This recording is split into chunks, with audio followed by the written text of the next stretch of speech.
Welcome to the Arts to Hearts podcast, a show where we take a peek into the hearts and lives of our favorite artists. From running a creative business and practice to mindset, we talk about everything that goes behind into making a life and a career that you adore as an artist. Think of this as your happy hour with your favorite artist in your studio. Hear them share the messy and the wonderful side of creating and living a creative, heartfelt life within and outside our studios. As you tune in, be ready to be inspired and encouraged. I'm your host, Charuka Arora, an artist, designer, entrepreneur, and founder of Arts to Hearts project. Thank you so much for being here. Let's jump right in.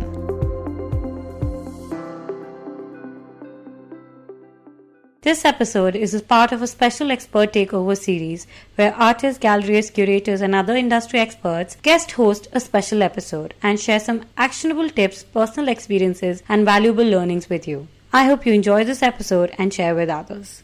Hi, everyone, and welcome to the Arts to Hearts podcast. My name is Victoria J. Fry, and I am so excited to be taking over this podcast episode today. I'm an artist, educator, and founder of Visionary Art Collective, which is an online art platform that connects contemporary art with education. Today, I'm really looking forward to sharing some tips with you about teaching art if you are someone who is interested in becoming an art educator, or perhaps you're well into your career as an art teacher. But I can't wait to get started and share with you a little bit about my experience as an art educator and some helpful tips that I've learned along the way. So the first tip I have for you, especially if you are someone who is just starting out and interested in teaching art, the first thing I would recommend doing is reflecting deeply on what kind of environment you want to teach in and what age levels you want to work with.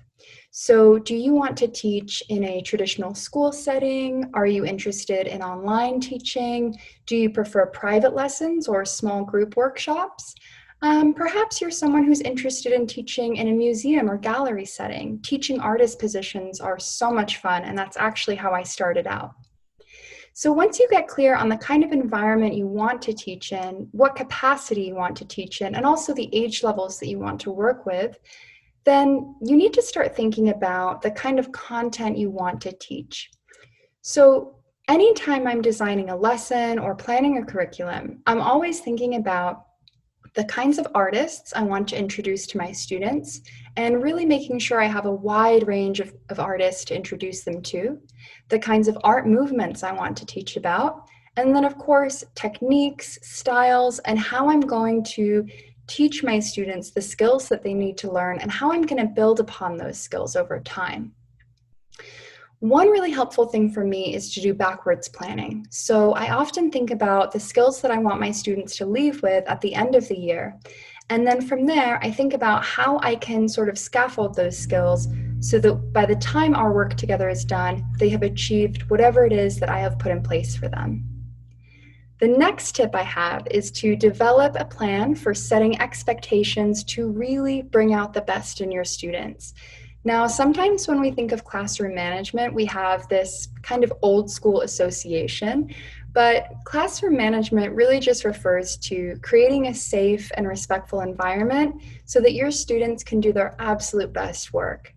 One thing that I always recommend doing, and this doesn't just pertain to teaching art, this is if you are teaching any grade level, is to come up with a list of expectations early on and collaborate with your students. Ask them what they feel is important to create a respectful learning environment. And I'm always amazed at what they come up with. The next tip I have for you, number 4, is to think deeply about how you're going to get to know your students on a deep and meaningful level, and how you can design lessons that really celebrate and highlight their cultures and their cultural differences. I spend the first few weeks of school with one objective in mind: to really get to know my students, because that's going to inform the kind of teaching that I do moving forward. Asking students what they're interested in, what is their heritage, what is their culture, what kinds of traditions do they have in their family, and really learning and getting to know your students. Sure, it's an investment in time, but it is one that is absolutely well worth it, and you really will find that it's going to strengthen your teaching and the kinds of lessons that you plan in the future. The next tip I have for you is to think about how you can create the most engaging experience for your learners. So, one sort of beautiful thing that happened when COVID hit in terms of teaching art is that I was teaching art online, and it actually opened up an opportunity for me to invite guest speakers virtually from all parts of the world to come and talk with my high school students. Now, these are obviously artists that normally wouldn't be able to come and visit my physical classroom.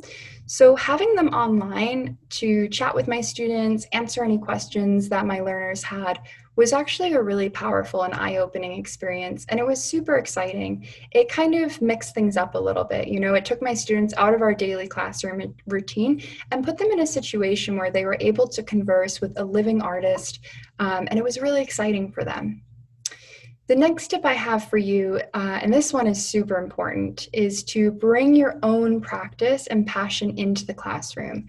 I have always loved contemporary art, and it's something that I actively work into my lessons. I want to teach my students about artists who are living and working today, and it's really important to me that I also bring my own practice into the classroom. And I find that when I do both of those things, my students can pick up on my excitement, they can pick up on my enthusiasm regarding my personal art practice and, my love for contemporary art. And they pick up on that. It's contagious to them, and they get just as excited as I am. The next tip I have for you, and this is one that I learned pretty early on in my career as an educator, is to balance time and set boundaries.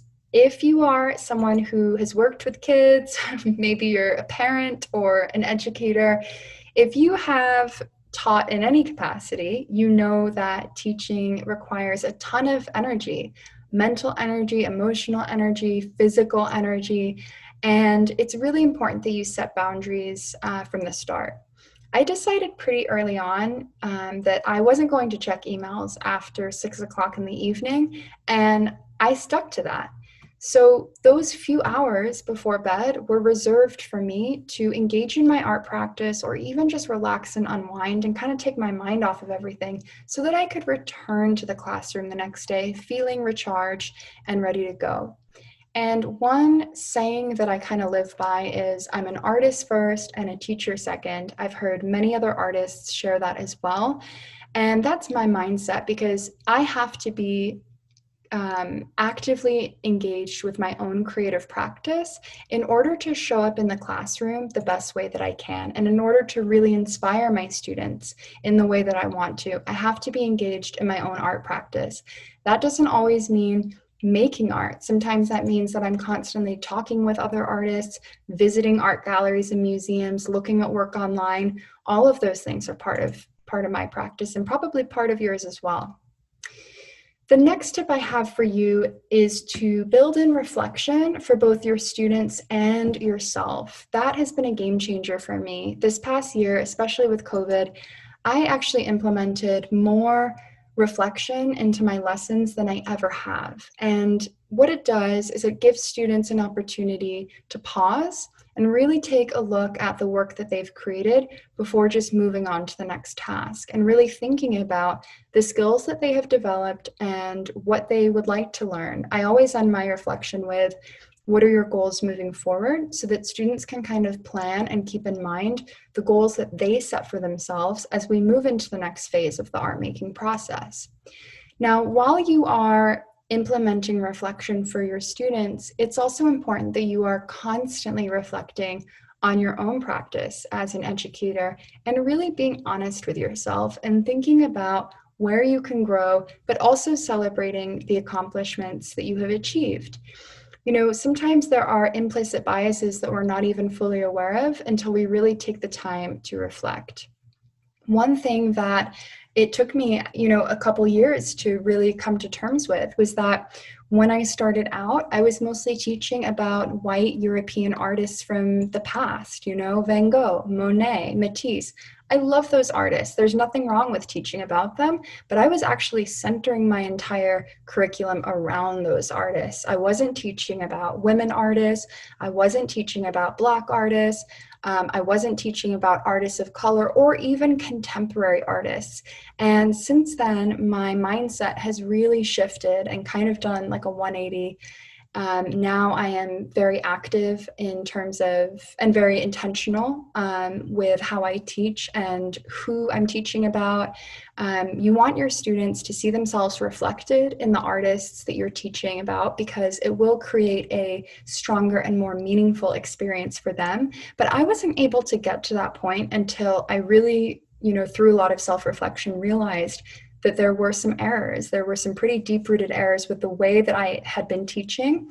And then when I started to realize, I'm teaching this way because this is kind of how I was taught, I started to understand why I was teaching that way. And I was able to make changes and really think about how I wanted to teach moving forward. And I was able to, make those changes in my practice.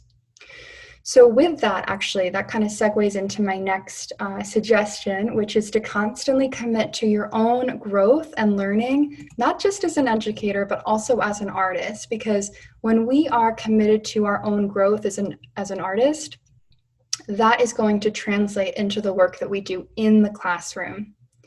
And the last suggestion, the last point that I have today, is to engage with other educators and find your community. In addition to self-reflection, it was also through really meaningful conversations with other art educators, some of which I've never even met, but conversations that have taken place online, that I was able to kind of get a better understanding of my practice and get inspired by the work that they were doing, and just find a place of support, right? Because sometimes teaching can be an isolating thing, especially if you are working in a traditional school setting and you might be the only art teacher for elementary school or middle school, high school, whatever it might be. It can sometimes be a lonely place. And so finding your people, finding your community, whether it's a physical group of people or whether it's a community online or perhaps both, is super important and has made an enormous impact for me. So I hope you guys enjoyed today's episode, and I hope you enjoyed learning a little bit more about my journey. And I really hope above everything that these tips helped you. So if you are interested in learning more about the work that we're doing at Visionary Art Collective, you can go to our Instagram or our website. Our Instagram is Visionary Art Collective, and our website is visionaryartcollective.com. Thank you guys so much for tuning in today. This was an absolute pleasure, and I hope you guys have an awesome rest of your day.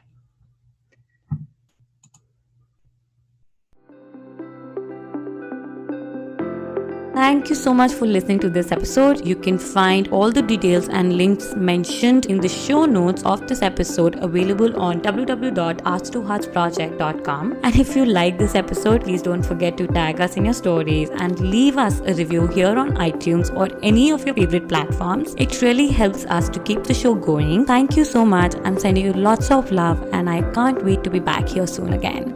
Bye.